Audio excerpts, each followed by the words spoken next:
नायब इमाम रख लीजिए, एक इमाम रख लीजिए, एक मुफ्ती साहब रख लो, एक हाफिज साहब नात पढ़ने वाले रख लो, दोनों आपको पढ़ाते रहेंगे, रोज सुनो, हर हफ्ते सुनो। तो लाखों रुपए आप जो इधर दे रहे हैं वो अपने ही मोहल्ले में खर्च करो ना, आपके बच्चे भी पढ़ेंगे और आपको भी नाते सुनने को मिलेंगी, आपको भी बयान सुनने को मिलेगा। इधर उधर वालों को क्यों दे रहे हैं? मेंबर साहब से पूछेंगे, मेंबर साहब आप तो 1 लाख रुपए के हैं, हमें बताइए वुजू बनाने का तरीका क्या है?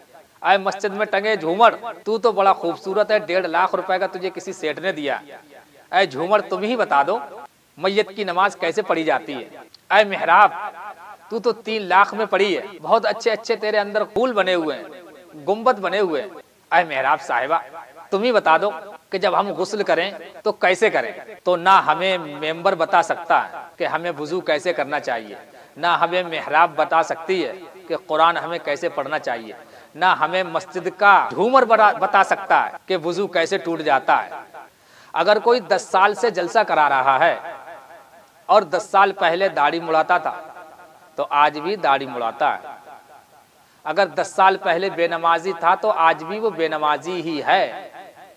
इसलिए जलसे कराने वालों का मकसद दीन है, ना करने वालों का मकसद दीन है, इल्ला माशा अल्लाह।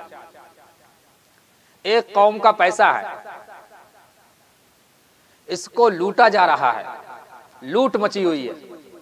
जो पैसा आप जलसे के नाम पर लुटा रहे हैं, अगर ये पैसा आप उन्हें दें जो वाकई तुम्हारे बच्चों को और आपको इल्म दीन सिखाते हैं, जो पैगाम एक मस्जिद से सही आलिम दीन दे सकता है, ये जलसे जुलूस से नहीं दिया जा सकता। इसलिए अच्छे आलिम को, अच्छे मुफ्ती को अपनी मस्जिद का इमाम बनाएं और उनको दीजिए 50,000 रुपए तनख्वाह। जो आप 50,000 रुपए एक रात में किसी मुकर्रिर या शायर को दे देते हैं, उसको 1 महीने में दो। जो आप एक रात में दे देते हैं, 1 घंटे के दे देते हैं 50,000 रुपए, वो 50,000 रुपए आप अपनी मस्जिद में ऐसा इमाम रखिए, मुफ्ती हो, आलिम हो, जो आप 1 घंटे में 50,000 रुपए दे देते हैं, वो 50,000 रुपए उस 1 महीने में दीजिए इमाम साहब को। एक रात में जिस मुकर्रिर या शायर को दे देते हैं, उसको 1 महीने में दो और उनसे कहो हमें आप दीन की बातें सिखाएं, जुमा की तकरीर कराएं, अपने बच्चों को पढ़वाएं। जब आलिम या मुफ्ती तुम्हारे दरमियान में रहेंगे, तुम्हारे बीच में रहेंगे, तुम्हें देखेंगे, तो उस सब बातों को समझेंगे कि यहाँ किस चीज की जरूरत है। इसलिए सही माने में कौम को तो किस बात की जरूरत है, जहां पर कोई आलिम या मुफ्ती इमाम होगा तो वो इस बात को बखूबी समझ सकता है कि यहाँ किस बात की जरूरत है। और अगर हम जलसा कराते हैं, जलसे में मुकर्रिर साहब आए, नातखा साहब आए, वो तो अपनी पढ़ के सुना जाएंगे, मगर जो इमाम आपकी मस्जिद में रह रहा है वो बखूबी जानता है, वो आपके दरमियान रहता है, वो जानता है कि हमारे मोहल्ले में किसके ऊपर बात होना चाहिए, कौन सी बुराई ज्यादा फैल रही है, किस चीज की जरूरत है, वैसा ही बयान होगा अगर अच्छा आलिम या मुफ्ती हमारा इमाम होगा। मगर इमाम को तो पीछे ढकेल दिया। वही लोग जो एक रात में 30-40 हजार रुपए एक शायर को दे देते हैं, एक मुकर्रिर को दे देते हैं, लेकिन वो 1 महीने में एक इमाम को नहीं दे पाते। आप 20 साल से जलसा करा रहे हैं, अब सिर्फ 2 साल, 20 साल से अगर आपने जलसा करा लिया, हर साल आप जलसा कराते हैं, 20 साल से कराते आए, तो अब सिर्फ 2 साल किसी अच्छे आलिम, किसी मुफ्ती को अपनी मस्जिद का इमाम रखकर देखें और 50,000 रुपए महीने दें, तो जो दीन की तरक्की आप 20 साल जलसे करा कर नहीं करवा पाए, वो दीन का काम 2 साल में एक मुफ्ती इमाम करके दे सकता है। बिल्कुल सच बात। अगर मेरी बात कड़वी लगी हो तो उसके लिए जानता हूं कि कड़वी लगती होगी आपके लिए, क्योंकि हम एक रात के तो 50,000 रुपए दे सकते हैं, मगर इमाम अच्छा नहीं रख सकते। इमाम हमके लिए सस्ता वाला चाहिए।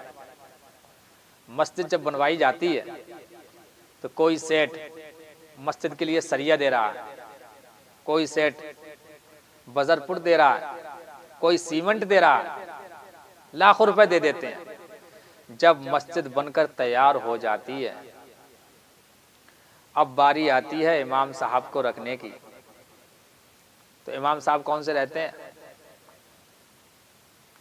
5-6 हज़ार वाले देख ले।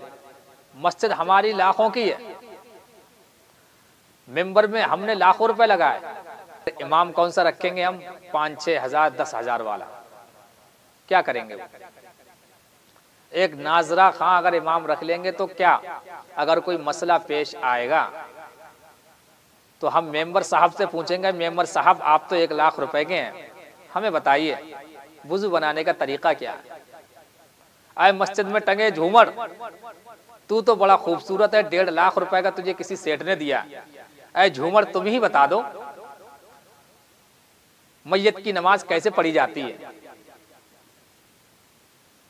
ऐ मेहराब तू तो 3 लाख में पढ़ी है, बहुत अच्छे अच्छे तेरे अंदर फूल बने हुए हैं, गुंबद बने हुए हैं, ऐ मेहराब साहिबा तुम ही बता दो कि जब हम गुस्ल करें तो कैसे करें।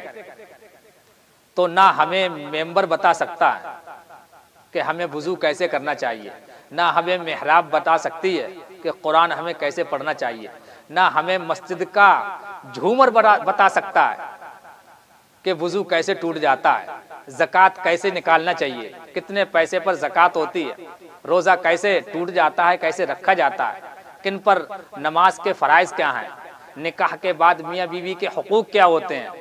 ये मस्जिद के आप कितने ही लाख रुपए लगा लें, मस्जिद आपको नहीं बता सकती है। बताएगा कौन? जो आप मस्जिद में इमाम रखेंगे। तो लाखों रुपए की हम मस्जिद तो बना सकते हैं जो सिर्फ हमारी आशाइश के लिए, हमारे आराम के लिए, मगर जो हमें दीन सिखाएगा, इमाम साहब हम 5-6 हज़ार वाला ही रखेंगे। मस्जिद लाखों रुपए की है, करोड़ों रुपए की मस्जिदें बन रही हैं आज के दौर में, मगर इमाम साहब 5-6 हज़ार वाली रखेंगे। क्यों? हमें नमाज पढ़ना है खाली और कोई करना ही नहीं है। मस्जिद हमारे मोहल्ले में पता होना चाहिए कि हमारी मस्जिद में 1 करोड़ रुपए लगा हुआ है, मगर इमाम देखो, इमाम को नमाज पढ़ने तक का तरीका नहीं आता।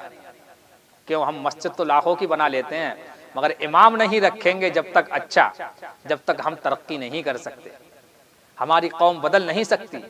मस्जिदें अच्छी बनाकर हम अपनी कौम को तब्दील नहीं कर सकते जब तक हम अपने इमामों को नहीं बदलेंगे, मुफ्ती या आलिम को अपनी मस्जिद का इमाम नहीं बनाएंगे। तो ज़रूरत आज इसी बात की है कि हम जहाँ पैसा खर्च करने की ज़रूरत है वहाँ पर पैसा खर्च नहीं करते, बल्कि जहाँ ज़रूरत नहीं है वहाँ खर्च करते हैं।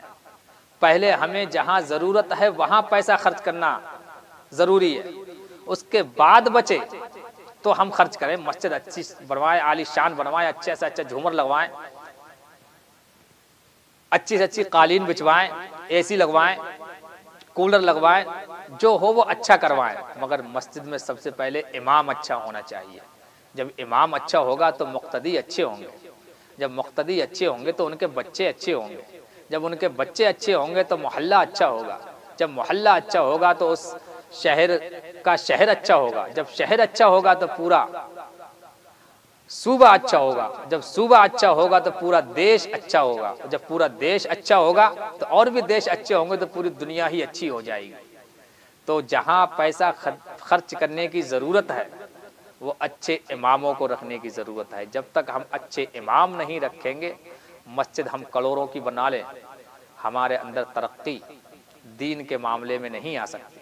दुनिया में हम कितने ही आगे बढ़ जाएं, मगर नहीं। तो जो सेठ, जो पैसे वाले मस्जिदों में 1-1 लाख रुपए देते हैं, उनसे मेरी गुजारिश है कि जब इमाम रखने की बारी आई तो 12 सेठ इकट्ठे हो जाएं, जमा हो जाएं।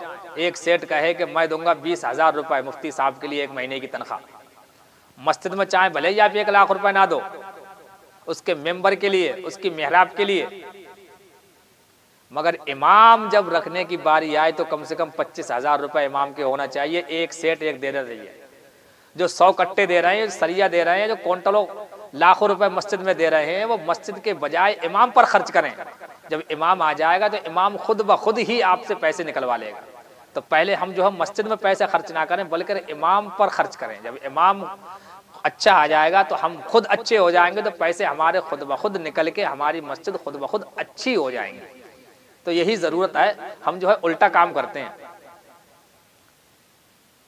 जैसे जरूरत ये पड़ती है कि हर आदमी ये चाहता है कि मेरी जिंदगी अच्छी हो जाए, सुकून की हो जाए, मेरी जिंदगी में कोई गम ना हो, मेरी जिंदगी में कोई परेशानी ना हो। मगर हम चाहते क्या है कि पहले हमारी जिंदगी अच्छी हो जाए, उसके बाद हम नेक बनेंगे। मगर तरीका ये नहीं। मगर अल्लाह ताला ये चाहता है कि ऐ बंदो तुम पहले अच्छे हो, उसके बाद मैं तुम्हारी जिंदगी अच्छे करूंगा। मिसाल के तौर पर अगर हमारे पास एक गेहूं का दाना है और हमें चाहिए कि हम इससे एक पौधा, एक गेहूं के दाने से 100 दाने बनाएं। अब हम एक आम की गुठली लेकर मस्जिद में बैठ गए, रात भर कुरान शरीफ पढ़ा, रात भर नमाज पढ़ी, खूब दुआ कर रहे हैं कि अल्लाह तबारक व ताला इस गुठली को, इस गेहूं के दाने को अल्लाह तबारक व ताला डबल कर दे, हमें फल दे दे, एक गुठली से हमें आम दे दे। तो एक अनपढ़ भी आएगा, वो कहेगा मियाँ ये कैसी दुआ मांग रहे हो, ये नमाज पढ़ने से गुठली आम में नहीं तब्दील हो सकती, ये एक गेहूं का दाना पौधा नहीं बन सकता। बोले कैसे बनेगा? इसका तरीका ये है कि आप खेत में जाओ, जमीन में इस गेहूं के दाने को डालो, इस गुठली को जमीन में गाड़ो, कुछ दिनों के बाद इसमें से पौधा निकलेगा। पौधा निकलने के बाद देखभाल करना, फिर फूल आएगा, फिर फल आएगा, उसके बाद आम खाना, उसके बाद गेहूं खाना।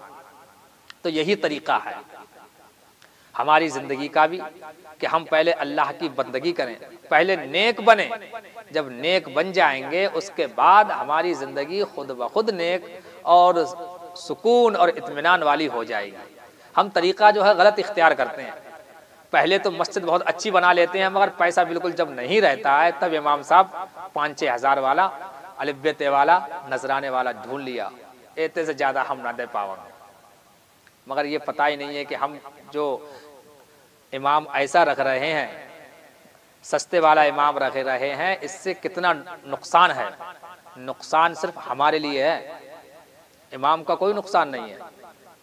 हमारे बच्चे जब तक पढ़ेंगे नहीं, जब तक इल्म दीन नहीं सीखेंगे, जब तक हम तरक्की दीन के मामले में नहीं कर सकते हैं। तो यही वजह है, पैसा कहीं खर्च करने की बजाय हम कहीं खर्च कर देते हैं। तो चाहिए ये कि गलतियां जो हैं सभी से हो रही हैं, उलमा से भी गलतियां कभी कभी हो जाती हैं, शुआरा से भी गलतियां हो जाती हैं, और कौम से भी गलतियां हो जाती हैं। तो गलतियां सभी अपने अपने गिरेबान में झांकें कि गलतियां कहाँ कहाँ हो रही हैं। सभी अपनी अपनी गलतियों को दूर करेंगे तो इंशाअल्लाह ताला दीन के मामले में हम तरक्की ज़रूर करेंगे। तो आज जो सबसे ज़्यादा टॉपिक चल रहा है वो यही चल रहा है, जलसों को लेकर, जुलूसों को लेकर। तो होना भी यही चाहिए कि अगर हमारा इमाम सही होगा,